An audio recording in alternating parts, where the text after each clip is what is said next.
I'm a career probation officer in high-risk traditional supervision, so I supervise level 3 predatory offenders as well as other high-risk clients. I've known LaTonya for at least 10 years.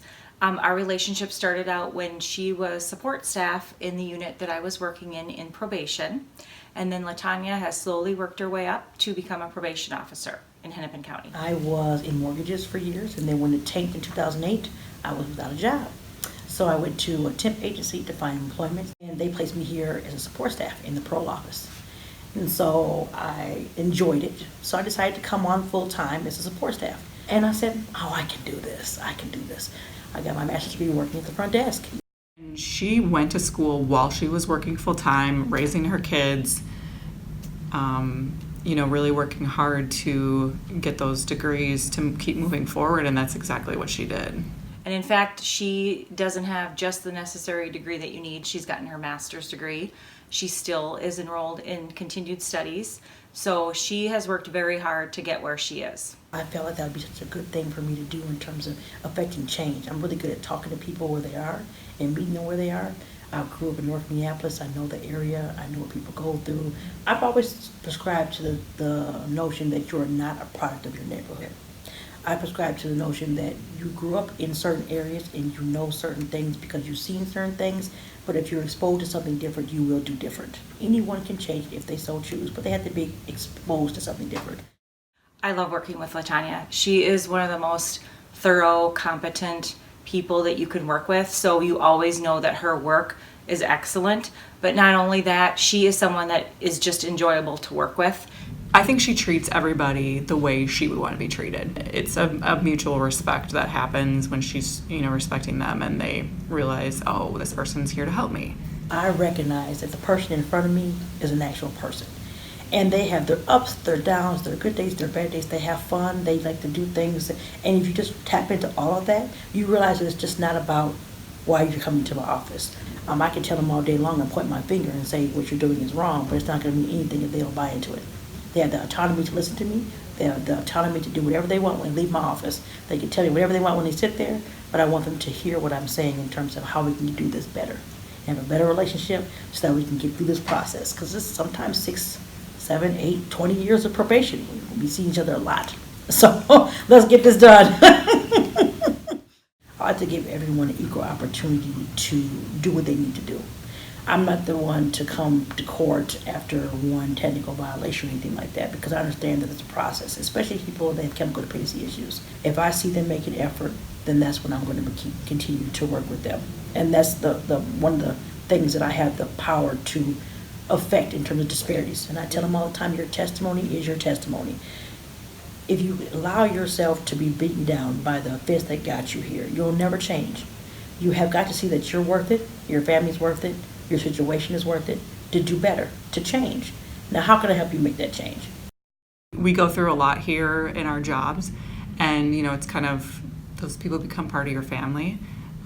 So, she's definitely somebody that you can rely on. We carry so many hats, but we need assistance. There's things that we can do to reduce disparities with these clients. There's things that we can do as probation officers, all those things, and we need to be very cognizant of that and speak up on it and actually do it. And so that's one of my goals in getting more involved with the union. It's not just for the workers, but it's for the clients that we serve. I love coming to work every day, every morning. If I could be at 6 o'clock in the morning and just work all day with clients, it would be a good time for me, because then I can just see the change in people, seeing them come from the start of probation to the end of probation. See all that happened and transpired in between, and the light bulb that went off. How can I help myself? How can I help my family? These are tools that I need to do that when they go through cog skills programs and things like that. This is what I can do to help my family, to help myself. And I love seeing that. The transformation is wonderful. It was really scary when President Guernsey was leaving. We talked with LaTonya about it because she is one of the people that has stepped up in leadership within our local. I initially didn't want to be president of 552 because I've never done this before. But I have to say it's been quite a ride. These are really tricky times right now in society, in the county, and she has been a great leader for us right now because of that.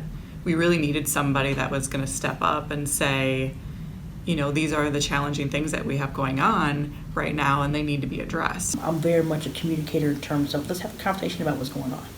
Let's try to fix it. Bring it in a lens of myself. I look very different than the previous president, obviously. And so that has its challenges in itself. But also recognizing that also brings about disparities, that also brings about conversations about disparities. It brings about conversations about race, about women, about black women, about how people are perceived in the workplace. Racism is there, but in my opinion, it's more just not knowing. And when you don't know, how can you do better? So then you have to educate. And so in this process, I like to see it happen where things come up, let's have a conversation. How can we best address it? And let's move on to the next thing. And it's a touchy subject sometimes. It's been really awesome having her as our, you know, leader to be able to guide us in how to address those issues in our union and in the county. So when I look at how hard she works for the union, but she's also still doing that in her regular job and advocating for her clients and her coworkers, that's what is really impressive to me. You work with everyone to make it as fair and equal as possible, that you are addressing disparities in the workplace, that you're addressing them. And then in terms of our agenda, being able to bring that forth to the legislature, being able to say, this is what probation officers need. We definitely need reduced caseload sizes. We need to be more effective in our jobs because we can't have 100 clients and be effective. We have to have reasonable numbers so that we can be in the community and help with these clients and be successful.